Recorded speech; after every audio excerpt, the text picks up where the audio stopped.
Welcome to this edition of AFMC. I'll tell you how I got better. I'm glad to be here.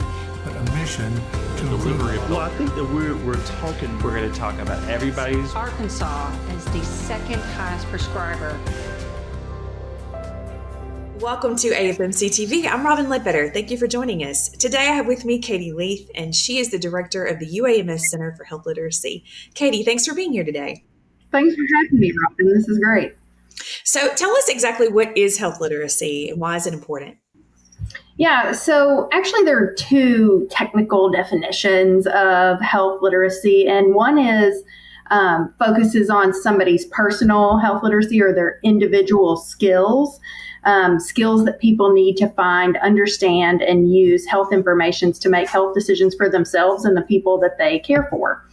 And then another definition is more focused on organizational health literacy. So that is what us health and healthcare organizations like UAMS and AFMC, what we do that enables the people that we serve to be able to find and understand and use our services and information to, again, improve their health or care for others. So there's two sides of health literacy. And it's really important because it's linked to if and how well someone can, take care of their health and make good decisions about their health. And if we think about all the different specialties out there and all the kinds of different health problems and body systems and everything, there's lots of stuff to know. And if we think about the complexities of the healthcare system and how hard it can be to navigate and use your insurance or get insurance even. That takes a lot of skills to be able to manage all of that. And unfortunately, the healthcare system we just don't make it easy for people. And that hurts their ability to be able to take care of themselves. So low health literacy, it really does affect individuals' lives, in communities every day. Yeah, absolutely. It affects individuals every day. And what are some of the biggest barriers people face when trying to understand health information? I think that there are two things to highlight. There maybe more, but two important things to highlight. One is just the way that information is communicated, and that is pretty broad, right? So that's not just using plain language and making sure, people can read it and understand it and use it, but it's just does it meet the audience's needs? Can they access it? Is it in a format that, they prefer and like some people like me, I like print written things because I can scan it real easy, but I know that, some younger generations really prefer a video where I don't really want a video. So it's the way we communicate affects people's ability to use information. And then we have to also, I think now more than ever, think about information literacy and how people's ability, their skills to find accurate, trustworthy, high quality information. Because there's just a lot of information out there, and information is not all equal, not all good. And how does health literacy intersect with social determinants of health, like education, income, or race? So according to U.S. DHHS, Department of Health and Human Services, social determinants of health are grouped into 5 main domains: economic stability, social and community context, neighborhoods and built environment, educational access and quality, and then healthcare access and quality. And health literacy is very specifically listed in that healthcare access and quality, but I'd say it's kind of ingrained throughout all 5 of those domains. So in that economic stability, health literacy impacts an individual's ability to navigate insurance and use it appropriately and access health programs like Medicaid and SNAP or WIC or anything like that. And when people don't understand, how to fill out the forms, how to use the programs. It affects not only their healthcare access, but it also leads to unnecessary costs probably on their part. And so that affects their economic stability. Limited health literacy is also directly linked to educational attainment. Schools play a vital role in teaching, foundational literacy and some other health literacy skills that last a lifetime and really shape somebody's ability to access and use health information.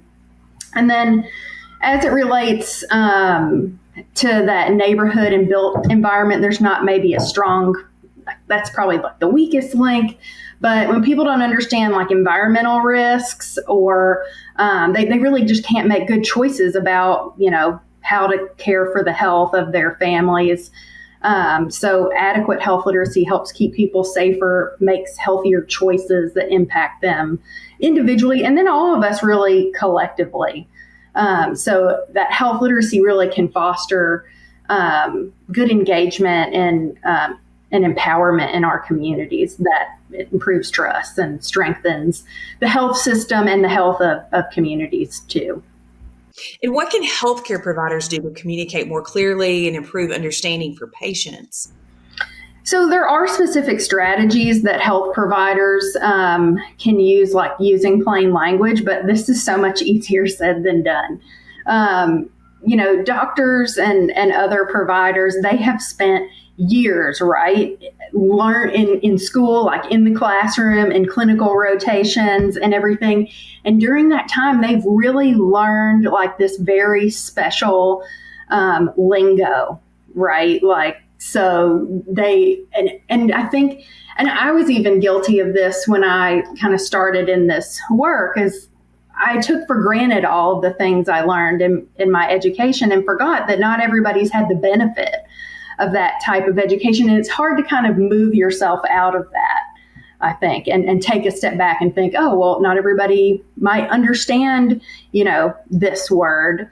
And so, our plain language writers on our team spend probably more than 50 hours training, and then it really can take them a year before they're really good at that plain language writing. So I say, providers should use plain language when they communicate with patients, but that's actually just a little bit harder to achieve. It's easier said than done. What role do schools and public institutions play in promoting health literacy? Does that start at an early age?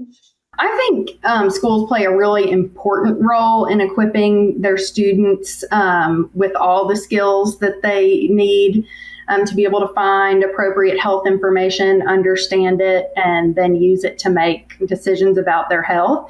And some of those skills are really covered in regular coursework. Like, of course, you need to know how to read to be able to, read the information that you find about or that you're given about, a health problem.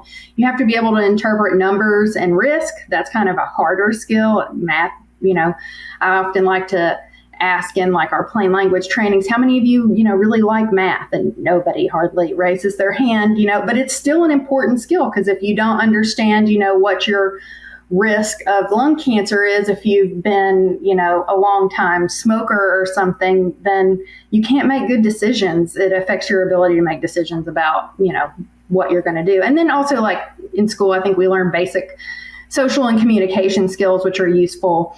But there are some skills that I think are really specific to healthcare that should also be addressed. And we did a little study about how they're addressed in health education competencies in K-12 education a couple years ago with some Clinton students. And they kind of vary about how those competencies are addressed, but some, things just like navigating the healthcare system, how do you use your insurance? How do you make an appointment? What's a referral? Why is that needed? How to get prescriptions filled. I mean, these are things that a lot of us, I think, take for granted. I know myself, I've had health insurance most of my life. I have a mom that kind of taught me, led by example, trained me, but not everybody has the benefit of, having health insurance their entire life and understanding that. So, and when they don't, like, we have to help them along the way when they are new or just learning to access the health system. I think that public institutions also play an important role in how they enable those that they serve to find and understand and use that information and services, or like how they like incorporate these attributes of a health literate health organization. So that's kind of related to that organizational health literacy definition. When we make it hard for people, everybody could really struggle. But if we make it easy, then more people are likely to succeed. And that really just saves time and lowers costs, improves overall satisfaction in your care. And are there effective tools or programs that you've seen that really help improve health literacy in a lasting way? So I wouldn't say that, there's like one thing to do, like I think there's lots of different strategies. I think, providers, health organizations, really should focus on using plain language with, patients and the public when they're communicating, ensuring that their messages are readable, understandable, and actionable. There's other strategies too, like using teachback to confirm understanding. That is a good tool. It's a communication technique that where once you teach something to like a patient or program participant, you confirm that they understand your instructions in a non-blaming, non-shaming way. So it looks a little bit of something like you like do an explicit invite to ask them to teach back to you what they understood about your instructions. So something like, hey, I want to make sure that I did a good job communicating this with you. What are you going to tell your friend about your, new medicine or new treatment today? So that really takes that makes the provider take responsibility for their own communication. It's not judging somebody or blaming them for, maybe not understanding. And then you get to like check, like, oh yeah, they didn't get that part. I didn't do a good job explaining that. I got to go back and re-explain. At the Center for Health Literacy, we have created a lot of different tools and programs that help improve skills of individuals too. So one is our How to Talk to Your Doctor and How to Talk to Your Child's Doctor booklets. They really cover kind of some basics on how to prepare for those primary care encounters. And then we also have a newer digital health insurance module that was designed really for young adults who are, so what's different about health insurance literacy is another group who's more likely to be at risk for inadequate health insurance literacy is young adults because they're new. They've not, they're probably relied on their parents to navigate the health system for them. And so they can struggle to understand, how to use health insurance. So we designed a program to kind of help them learn to use their health insurance in an appropriate way. So before we close, how do you access those resources? Is it through your website? And is it more general public, or if there's physicians that want to learn more and learn how to communicate that information effectively, that they can go to? Yeah. So we have a website. It's healthliteracy.uams.edu. You can learn about our services there. You can learn about the print and digital resources that we have there.